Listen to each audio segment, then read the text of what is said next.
In the past, we talked about, hey, we have field on the street salespeople and we have inside salespeople. Today, everybody's an inside sales rep. The COVID-19 pandemic has turned the world upside down, and there is a lot of talk about when things will go back to normal. Christoph Schell, the Chief Commercial Officer at HP, is spending a lot of time thinking about what this new world will look like. He's responsible for setting the company's path and making sure HP is ready to go to market in the best ways possible. How he does that is by looking at emerging consumer behaviors and combining that information with hard data, which leads him to design strategies and solutions that, recently, have needed to be deployed faster than anticipated.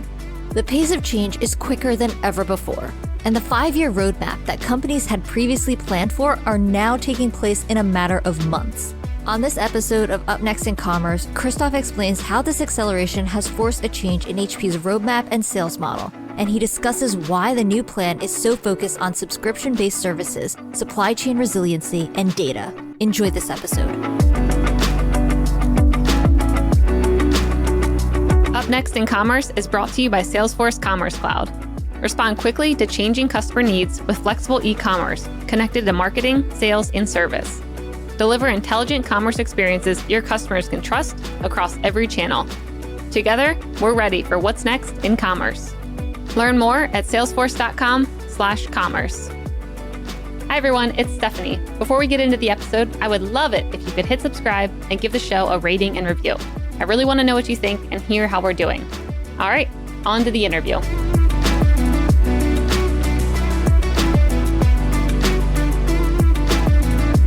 Welcome back to another episode of Up Next in Commerce. This is your host, Stephanie Postles, co-founder of Mission.org. Today on the show, we have Christoph Schell, the Chief Commercial Officer at HP Inc. Christoph, welcome. Thanks for having me. If it was any other time I would have you in studio, I'd have you walk down the street to come here, but here we are on Zoom, even though we're basically neighbors. That's true. So I want to hear a little bit about your journey. I saw that you have been at HP for more than 21 years, I was like, whoa, that's a long time. So I want to hear a little bit about how you came to HP and what that journey looked like to becoming the Chief Commercial Officer, which is where you are now. Yeah. So look, you probably can hear this. I'm German. I started with HP in Germany in 95 as an intern. I had to do a 6-month internship in the business school that I went to. And I worked with HP as a business analyst and then went back for another year to school. And then actually graduated and I wanted a job at HP, but HP had a hiring freeze back then. And so I went to P&G in Germany as well. 1.5 years into it, went back to HP, moved with HP to the Middle East. I was 8 years in Dubai and then Australia, Singapore, San Diego, back to Singapore. Then I left HP again, went to a company called Philips. And I stayed there for close to 2 years. And then in 2014, came back to HP, this time in Palo Alto. And since then, I've been with HP here in Palo Alto. That's amazing. So what does your current role look like now? So look, it's a new role. I mean, for all these years that I was in HP, there was a lot of change. But actually, one thing had never changed. We always had the globe organized into 3 regions. These regions were the Americas, Europe, Middle East, and Africa, and Asia Pacific and Japan. And we decided last year we will change that. And we did away with the 3 regions and moved to 10 markets. These 10 markets are reporting now into a central structure that we call commercial organization. And I am heading the team of the commercial organization. And we're basically responsible for all go-to-market. And from a category management, we do the product management. We're responsible for basically the revenue and the margin and positioning the products correctly together with our marketing teams and our global business units. So, in a classic marketing term, you would say we manage the 4 Ps of marketing, and we do that globally. Got it. So tell me a little bit about behind the scenes of why you moved the org structure to the 10 markets instead of the 3 regional one. Like, what was the driving force behind that? I think, the driving force to me, and I was leading that project from the get-go when we designed this new structure, was a change that we saw in how our customers wanted to consume our technology and how they went shopping. And actually, it's interesting to see that COVID-19 has accelerated a lot of this. So a lot of our go-to-market has moved online, either to marketplaces or to online businesses. These can be partners or even our own store.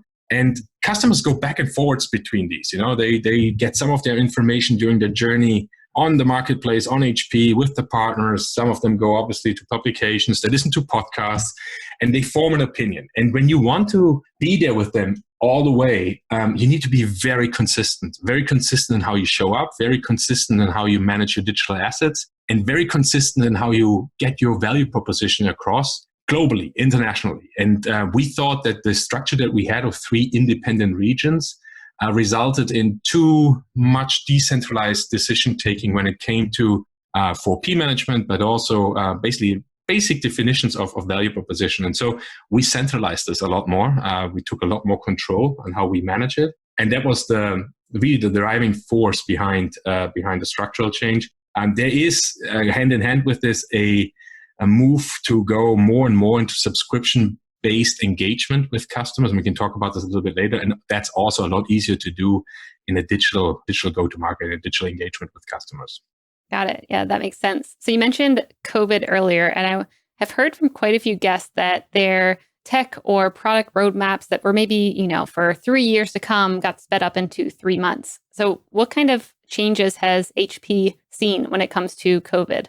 Yeah, look, I will echo that. I really believe that what we've seen now happening in 5 months is what our plan, our roadmap had scheduled to happen in 5 years. So there was a huge acceleration.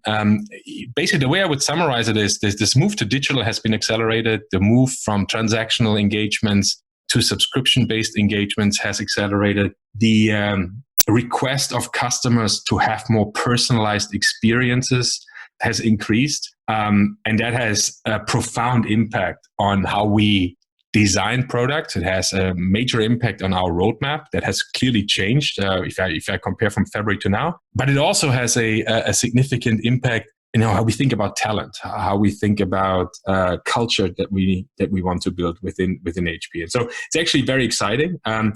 The core of our business is around personal systems and printing. And there are categories within personal systems and printing that have become essential during COVID-19. I mean, the good old PC is very hip right now. A lot of people needed to work from home or to learn from home. And even home printing, which a lot of people stopped really looking at as a desirable purchase has been coming back in attractiveness and is essential again for people that work from home and that learn from home. And so that helps us a lot to offset some of the headwinds that we see clearly in an office environment with people working from home. Obviously, the office business is a little bit muted right now. So those are the big changes. Got it. So how are you guys handling these big changes? Like, what were some of the biggest maybe pivots that you had to make over these past couple months? And how are you aligning, team members and everyone around a big cause like that is probably shifting, a lot of the plans like you had mentioned and condensing them into a very short time? Yeah, so look, I'm going to answer this across a couple of headlines. So the first one is really roadmap. So if you stay with these essential categories of working from home and learning from home, what is really interesting to see is that COVID-19 to me has created a new customer segment. I call this the prosumer segment. And what I mean by that is that you have employees that work from home and expect enterprise type of deliverables in their home. Their CIOs want to make sure that they can work securely and in a compliant way from home. And that required us to think about how can we bring assets that we have usually in an enterprise go-to-market, how can we bring that into an individual employee's home? So that's the first change in roadmap that you see. A lot of investment into workflow, a lot of investment into security. The second notion under this headline is when you are in an employee's home, you are also participating in how the family entertains itself. And that gives you a boost on how you think about your consumer value proposition and your consumer roadmap. And so we saw these two things merging. We had in the past, for example, a product called Instant Ink. It's a replenishment service where your printer sits in the cloud and you pay $2.99 or $4.99 or $9.99 a month, and you get a certain page amount based on the subscription that you pay. When your ink levels in your cartridges are at a certain level, we will replenish those and send them automatically to your home. So you don't have to leave the home to go shopping for ink. And that has, during COVID-19, really hit a nerve, and we saw subscriptions going up. Now, the cool thing about this is that you build a very loyal engagement with your customers. And the loyalty that we have on this product is really very impressive. We like the numbers. And we have really thought about how can we take this and engage on it from an enterprise point of view and satisfying some of the CIO needs of having employees print from home. That's number one. It requires a bit of infrastructure investment. So we're thinking about how can we take this program and scale it further globally from the countries that we're in today to get a more complete coverage. So I think that's one point. The second point is around the headline of supply chain. My generation, we have learned how to optimize supply chain for cost. But we had to now learn that you need to also, optimize supply chains for resiliency. And that is it's a very complex topic to do that when you manage a global business and when you produce some of the products that we have, some of the portfolio that you have. We own the manufacturing. Some others, we do that with equipment manufacturers. And so coordinating that, working on strategies and how to, on the one hand side, still be cost effective, but on the other hand side, be more resilient is actually very interesting. And so that's an ongoing project, but clearly something that COVID-19 has required us to do. And then the third element is how we manage customers and how we allow customers to really enjoy our technology and consume our technology. And I said this before, COVID-19 has been for families, but also for businesses, a concern to their bottom line, a concern to their cash flow. And so moving from CapEx investments to OpEx investments around subscription engagements and contractual engagements is something that is super important right now. And we are bringing those business models to the forefront of our offering. So those are the three headlines I would like to touch on. Cool. Yeah, maybe let's start with the prosumer shift, as you call it. I want to hear a bit about so you were focused, B2B and on enterprises and maybe not as much on consumer prior to this. How did you shift your mindset and really understand what the consumers are looking for and what they need? How did you change that sales model to be more consumer focused and at home and working at home and, learning at home? So look, we very quickly saw an increasing need of customers to become productive working from home. And this started really with a lot of global accounts, enterprise accounts. Think about the financial service industry. Think about call centers that all of a sudden had to move thousands of people that they had in call centers to working from home. And to do that in a compliant way to the enterprise, in a secure way, with cyber attacks going through the roof during COVID-19 because home networks are not as well protected as are usually office networks, that created an immediate request from our customers to come back with solutions. How can we do that? How can you enable us doing that? And can you please do this in a way that we don't have to transact with you, but we go into a services-led engagement? Mm-hmm. That was really the very first thing that happened. The second thing that came right on the heel of that was, hey, we need the kids to go back to school and they need to do this online. How can we do that? What's the best ecosystem? It's not just a question of what device you buy, but you have to actually think about, with school districts, how is it best to move a curriculum online? What's the best way to partner from a technology point of view? What solutions do we have in the ecosystem? If I think about Microsoft, if I think about Google, if I think about other service providers we have there. And then again, how do you package that? In the beginning, there was a lot of demand for mobility products. And right now, I actually start seeing a shift to more desktop products because I think kids and their parents are learning the hard way that if you sit 6, 7, 8 hours a day in front of a small screen, it's not very easy to stay focused and concentrate. So getting them the best possible setup to learn, to read from a large display, to maybe have a speaker set, to have a good microphone for voice, all of this becomes very important. And how you then bring this to life from a business modeling point of view, again, was very interesting. In the US, a lot of the education business is still transactional for us, but we have other countries where we are letting kids and school districts consume on a subscription model. And so this is something I think that will evolve further. So I think those are the two clear items I think that I have seen evolve during COVID-19. If you then look at our go-to-market, we are a company that does close to 88% of our revenue through partners. And what our partners needed to do, they need to shift their engagement very often from a physical engagement with a store or a demo room or a sales force, basically that was designed on feet on the street, to a more digital engagement, to a more call center driven engagement. In the past, we talked about, hey, we have field on the street salespeople and we have inside salespeople. Today, everybody's an inside sales rep, okay? And sometimes they go out and meet a customer, but everything has cocooned, back into our employees' home as well. And the way they engage has had to change. So we had to learn how to virtually sell, which is not easy. I mean, right now I'm talking to you, but we have our video off. And so I can't read your facial expressions. I can't read your body language. You can't do that either. I'm happy. Don't worry. It's one thing to do that in a podcast, but imagine you have to sell and you have to engage. So you need completely new skills on how to do that. And we've also, I think, had to learn how to become better. Each of our sales reps have to become better in social media interactions prior to a call with a customer, just to learn a little bit more and to get a little bit more in touch with decision makers of companies. So just a couple of ideas, but that is really playing out right now.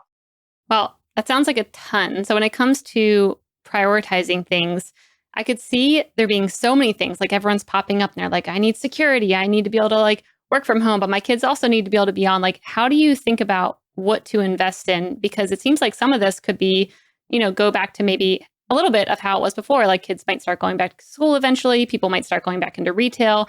How do you make sure you're making an investment that's for the long haul? What are you guys betting on to make sure these are good investments? That's a great question. I actually think this is just, the risk and the bet that we are taking here. We think that while things will correct a little bit in the future, a lot of things will stick. Okay.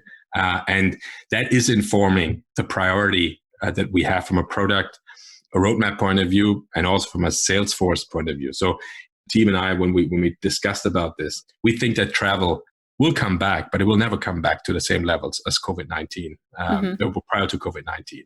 So that has an impact. It has an impact on how people communicate, has an impact how people meet.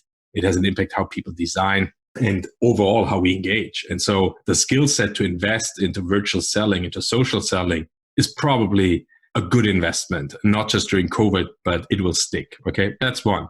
Then the second one is, commercial real estate. Absolutely fascinating topic. And yes, people will go back to offices, but I don't think that all people will go back to offices. And I think that the people that will go back to offices maybe have learned that they don't need to go back to offices 5 days a week. There are certain things that we will do in offices in the future, but there are also things that we will do from home, because we've learned that, it's easy to do. I don't need to be in a traffic jam. I don't need to rush to get the kids back from school. I'm at home. Okay. I actually also think that some kids will continue to stay home. I could imagine that college students, more of them will move to online classes because it's more convenient, particularly for this generation. So again, these are certain things that will stick. And I think your talent, your skill set, the processes that you adapt to, and the roadmaps of products that you sell, they have to cope. And so I think the bet that we're talking about here is an informed bet. And basically we're just looking for, hey, what is going to stick? I also think that not all of it will happen globally. I think there's going to be different degrees by markets of how travel will evolve, how real estate will evolve, how working and learning from home will evolve. But overall, I think COVID-19 will have a cosmic, really big impact on some of these things. And I think that's opportunity for tech companies. Yeah, completely agree. So you just mentioned globally, and I'm pretty sure that you're able to see a lot of consumer behaviors across the globe. And I want to hear a little bit about what kind of trends that you're seeing. What do you see in different areas that's maybe different than, the US? Yeah, so what is for me the most interesting, actually, you heard from my intro in the beginning that I've spent a lot of time in the Middle East, in Africa, in Asia. Amazing to see how quickly customers have moved to online business engagement and to services-led business engagement. And that has happened a lot faster than it has happened in Western Europe or in the US. And so that, again, is something that will stick. And then it will have an impact on retail structures. It will have an impact on financing of services-led business models. Super exciting, but it's obviously also requiring for certain infrastructure to be in place. I talked about the investment in infrastructure that we are making to bring some of our subscription models to life in those markets. So that is overall a very exciting thing that I'm seeing. I also see that in our partner landscape, there's consolidation going on. And the consolidation is going on for two reasons, I guess. One is the overall health of business, but also the second reason being that different partners need to get access to different capabilities. Partners that in the past, prior to COVID-19, were focused on value-added reselling, for example, in the enterprise segment, they have an opportunity to learn how to be involved in consumer business. And the opposite is true as well. Retailers have an opportunity now to be involved in working from home and learning from home, and to thinking about a consumerization of IT in the professional world. And both is happening. And it's super exciting to see how different partners are taking different strategies and running with it. We see significant impact on our business led by global system integrators. These are companies that help large companies, enterprise companies, with outsourcing projects. And outsourcing in certain verticals and certain geographies has been increasing quite a lot from a customer demand point of view. And so we see more and more of our funnel, more and more of our business going through global system integrators. So there's a lot of movement in the overall go-to-market structure of HP and of the IT industry in general. Got it. Yeah, that makes sense. So to move over to your second point about subscription-based services, everyone wants to create a subscription service because obviously that's very good for revenue prediction and just good for a business, but not everyone can do it. So what kind of lessons do you have or have you learned around like, this is how you create a good one? Like people actually want this versus we tried this and this is not good. Like any lessons there or advice? I think it's like any product, if you just do it because you think you should or you can, that's not a good enough reason. Okay. So at the end of the day, it all starts with the customer. So you need to hit a nerve. You need to solve for an outcome that a customer wants. And that's really what subscription is all about. You are now in an outcome-based engagement with a customer. And I think that is probably a very traditional definition. I think what you need to add now to it is, okay, it's an outcome, but the outcome needs to be personalized. And if you can do that, then the likelihood of getting a loyal customer engagement, I think, is quite high, regardless of what you invest into. That's number one.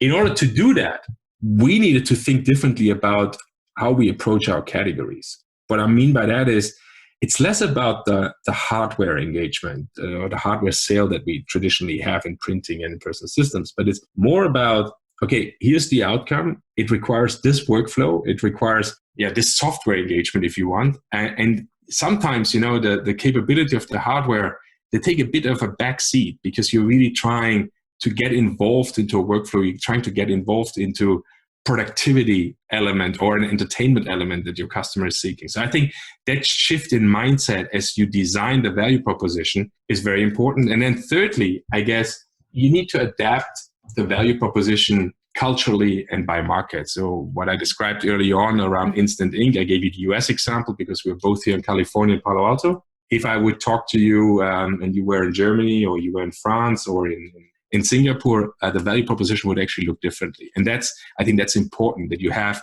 the understanding, but also the technical means to adjust to a cultural environment and to a specific market environment.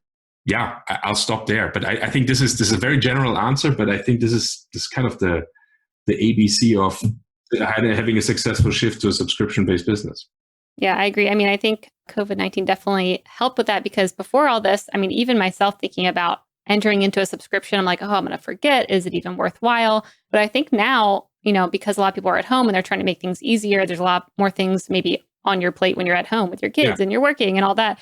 It seems like people are more willing. And as long as you deliver on that value proposition, it's golden. I agree. How are you staying on top of, like you were talking about the cultural trends, whereas, places in Europe, it's very different there versus in the US, maybe people are more eager to get into a subscription. Like, how do you stay on top of what different cultures want and what's valuable to them and what maybe is like a little bit too far? Maybe like you mentioned in Germany, like they might not want maybe their payment information in there or something. I know privacy there is a very big thing. Whereas here it's like, okay, charge my credit card. And if something happens, like credit card company will take care of it. Like, how do you stay on top of that? That's actually a very important topic, in particular when we talk about personalized experiences where we look into customer data in order to project, what the outcomes are that they want in the future, and to offer we call this a segment of one value proposition. And we are taking when it comes to data, we're taking a very informed, decision, understanding local context and local laws. We want for our customers to opt in. If they don't opt in, then of course we will not be able to give a personalized experience. But we respect that data privacy concern that they have. It does help, to have local teams and local setups in key markets, so you have your finger on the pulse. And we obviously have as well very capable teams that think about trends. Okay, and these are in our global business units. It also helps if you have the ability to not always go and launch a product globally at the first instant, but if you start in one market, have a pilot, pause, fine tune a little bit, and then go for a rollout, they can actually be quite beneficial. So I have quite good experiences with that. But you're absolutely right. I mean, understanding the local context, understanding the local laws, understanding what is culturally acceptable beyond laws even is very important. Yeah. I think having people on the ground who can kind of guide you on that is definitely the only way to go about that. So how are you approaching holiday season? Like, what kind of things are you changing that maybe, you had a plan 6 months ago that now is completely different? Like, what are you guys doing around that? Or what trends do you see happening around the holidays this year? Yeah, look, so the holiday season is super interesting because I think it is flavored by how COVID is actually being managed by certain countries and by certain markets.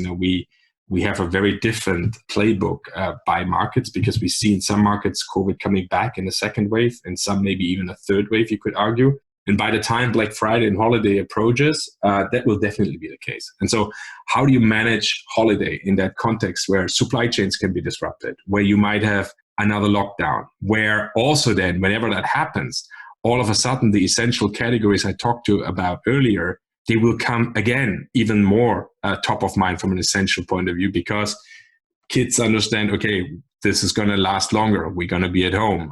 Parents understand, okay, the office is not going to open up in my city, in my country. I have to have better equipment. And so you see this constant, very fluid situation on demand. And so for us, the biggest topic is actually how to manage forecasts, how to manage supply chains, how to make sure that we have the right product at the right time in the right place. And of course, I could have said that before COVID, but all the historic data that we had on this is kind of obsolete.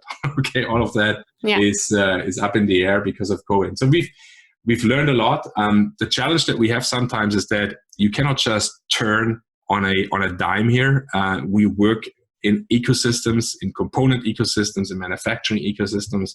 And so reacting to that is not easy. Yeah, you need to pull a big ship of an ecosystem with you. And so we're trying to be agile, trying to be as flexible as we can. We're trying to communicate more with our customers, communicate more with our go-to-market partners, and basically are planning a lot more to be able to cope. But ask me that question again in January after this is over, because clearly I don't have a crystal ball either on how all of this is going to develop. So it's all about being agile. Yeah, completely agree. Well, how are you guys going about forecasting? Because we did have an earlier episode where the guest kind of mentioned, like, don't even try and forecast certain scenarios because you don't know what's going to happen. Like, you can either just, I don't know, it's different ways of thinking around forecasting where you just said, don't try and place it on one scenario of like, if this happens with the election, like this will happen. He said all of that doesn't really matter. Like, what are your guys' viewpoints on creating a forecast that can at least guide you in the right direction, even if it's not right? Yeah, very good point. So maybe that's exactly the point. Maybe your endeavor for the forecast should not be to be accurate, but to have a forecast that supports your game plan, and then you execute the game plan. And I actually think that's at least how I think about it. That's number one. Number two, we did do scenarios, okay, for Black Friday and for holiday. We have to just to come to an agreement of what products we will sell in what go-to-market, in what country. What does this mean from a component point of view? What does it mean from a factory point of view? What does it mean from an ocean shipment and airplane capacity point of view? So we need to have scenarios. We cannot just leave that open. But interestingly enough, we tried not to boil the ocean. And when it came to, how many different criteria do we use in coming up with this forecast? So we really centered very much around COVID and how COVID might play out in different markets from a timing point of view and from a consequence management point of view. Will there be more lockdowns or not? Will kids go to school or go to school from home? Scenarios like that. We also learned that, from a component point of view, different countries have been impacted in different ways during COVID. Manufacturing capacity went up and down in different manufacturing countries of ours based on how COVID rolled out. So trying to anticipate that is very important too. I hope that answers it, but unfortunately, we did have scenarios. Not too many. It was only 3, but we had 3 scenarios. Yeah, I think the way that you guys are going about it is really smart, not getting too much in the weeds and having higher level themes around the scenarios, because I can just think about the number of models that I built back in my finance and product days. And it's like one person could question one little variable, like, oh, that shouldn't be 10%, that should be 15%. And it got too much in the weeds and the conversation would always go astray instead of, like you said, kind of keeping it at like higher level things that you can influence that actually give you some kind of scenarios that could be semi-correct. So yeah, it seems really smart. You said that it's much better than I did. Yes, I agree. So the third thing I want to touch on, because I can tell you are so excited about supply chains. So I wanted to touch on that a bit about making your supply chain anti-fragile. Like, how are you guys, how were you before COVID-19? And what does your supply chain look like now? Or what are some of the big changes you made that are making you more resilient? Look, I think it's actually interesting because already prior to COVID, we had to think about our supply chain strategies because of tariffs. Okay. And so that was actually quite a good preparation for COVID because we kind of learned about, different options from a supply chain point of view, moving to different cities, moving to different countries, using different logistic strategies, not just ocean and trucking and airplanes, but also looking at railway. Really interesting scenarios. What COVID then did is kind of put a filter over this, over the possibilities that you have from a resiliency point of view. Now we're looking at all of this.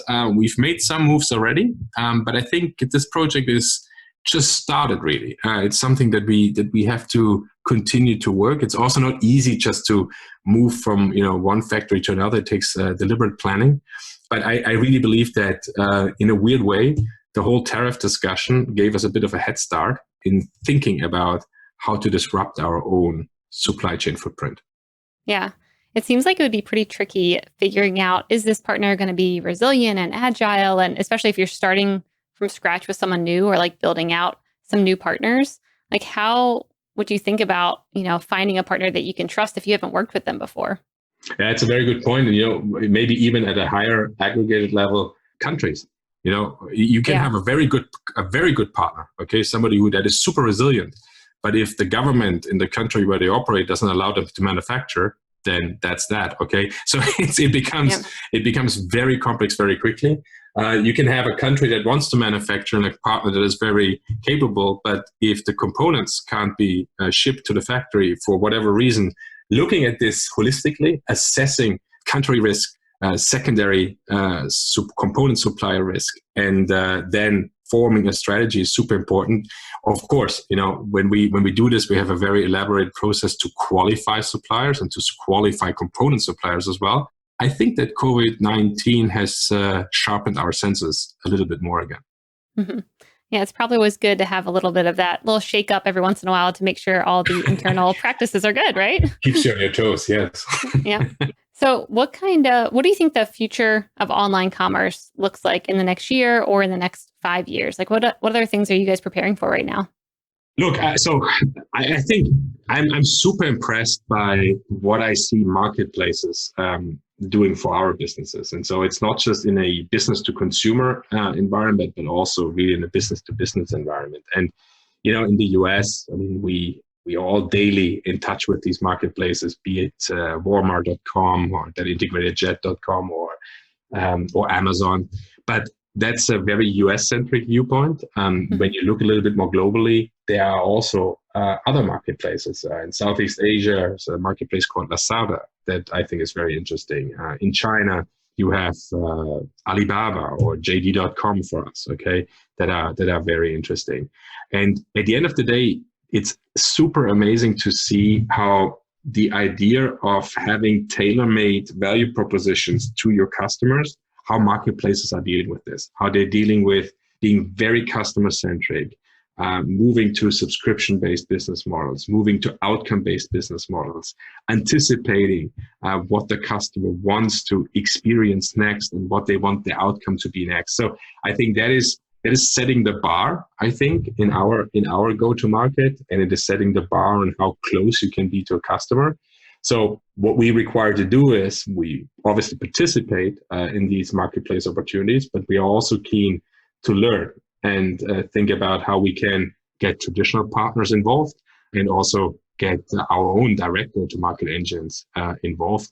And basically, think about how we think about the relationships that we have with customers, but also with partners. And so we recently launched a new channel partner program. I said early on that we do close to 88% of our business through channel partners. And, in the past, we defined the relationship that we have with partners basically based on two pillars. One was the overall performance, the overall size of the relationship that we have from a business point of view. And the second big pillar was really around capability. Think about certification, for example. And we left those, they continue to be important, but we added a third one. And that third one is really collaboration on going to market together, going to market in services-led models, going to market by sharing important information, obviously with customers opted in order to be able to move to subscription and outcome-based services. And so that is a Herculean task to do that across the tens of thousands of partners that we have, across the whole global coverage that we have. But it's also super energizing to have discussions with partners and to see what their capabilities are. And as I said to you, I think prior to COVID, launching that third pillar would have been a very tough sell-in into my partner landscape. But with COVID-19, everybody gets it. So everybody understands why this is something that we need to evolve on together and why our customers are expecting it from us. Yeah, that makes sense. So with all these changes that you guys are experiencing, what kind of new metrics have you started to have to review that maybe you weren't reviewing before? Oh my God. Well, your favorite ones, if you want. Doesn't have to be everyone. It's a great question. The biggest challenge is that yes, you have data from these digital footprints that your customers leave behind, but which of these data are really important? How do you use the data? And let me maybe say this: the data is interesting, but what is fascinating is how you get to the data and how you treat the data. What I mean by that is, a lot of companies, they do ABC testing, but then it's some executive that can overrule the results of ABC testing. So based on their gut. Exactly, based on the gut or years of experience or whatever. Yeah. Okay? But that's actually a problem. So I think you cannot be a data-centric company and then have a process that allows for data centricity to be overridden.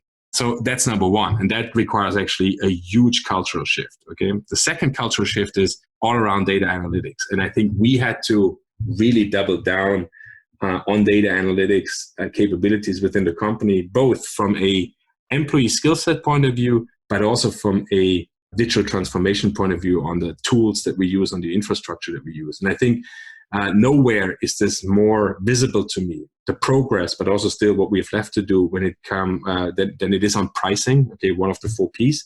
We've come a long way, but more to be done here. So I think that has a significant impact, and I think COVID-19 has informed us even more. And then the third piece is really this personalization, and I think we're starting to offer more personalized experiences. This is clearly the future of where we want to go.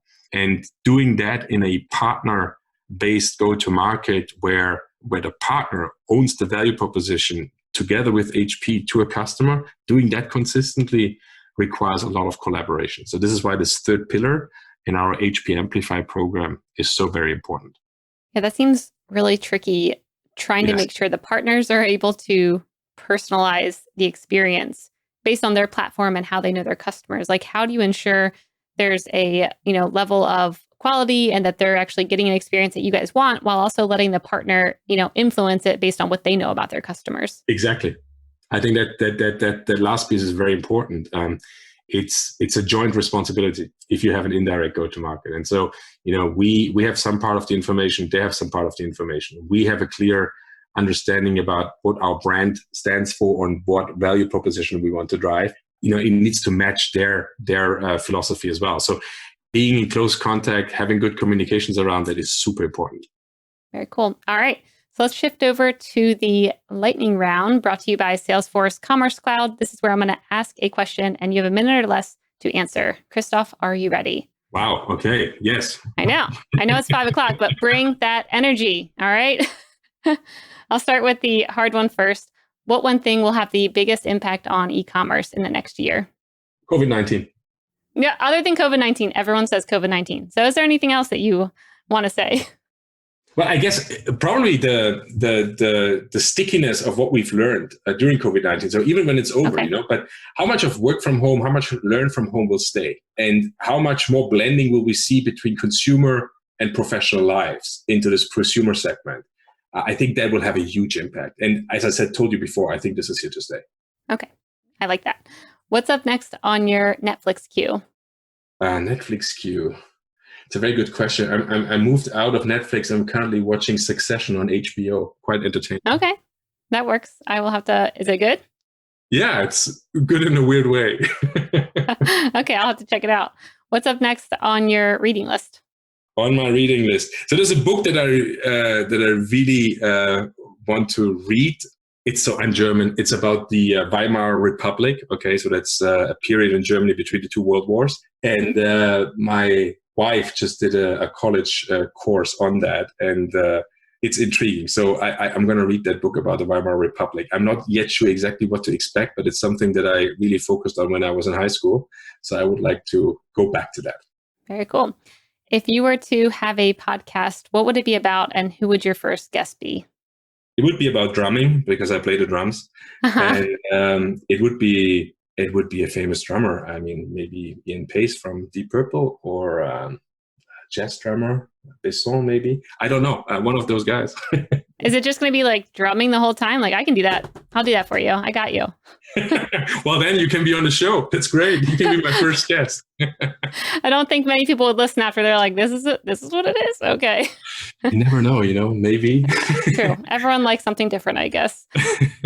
What new e-commerce tool are you trying out right now that you are loving? Anything come to mind?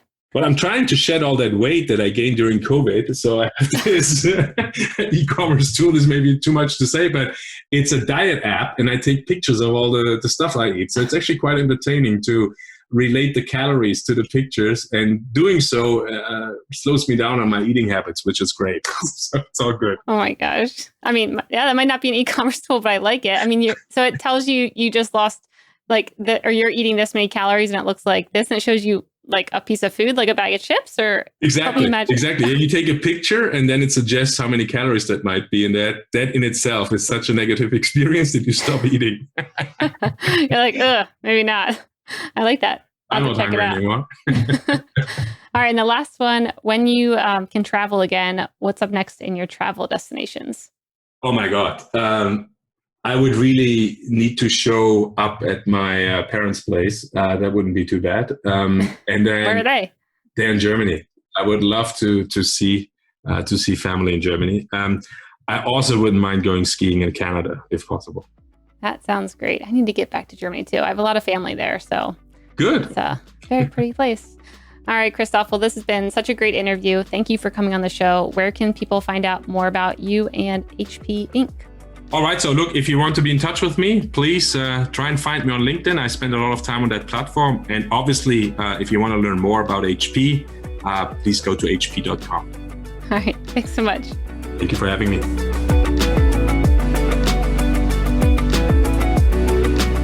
Hey, everyone. I hope you enjoyed this episode. If you did, you'll probably also love our e-commerce newsletter. To get it delivered straight to your inbox every week, sign up at mission.org/upnextincommerce. Up Next in Commerce is brought to you by Salesforce Commerce Cloud and created by the team at mission.org.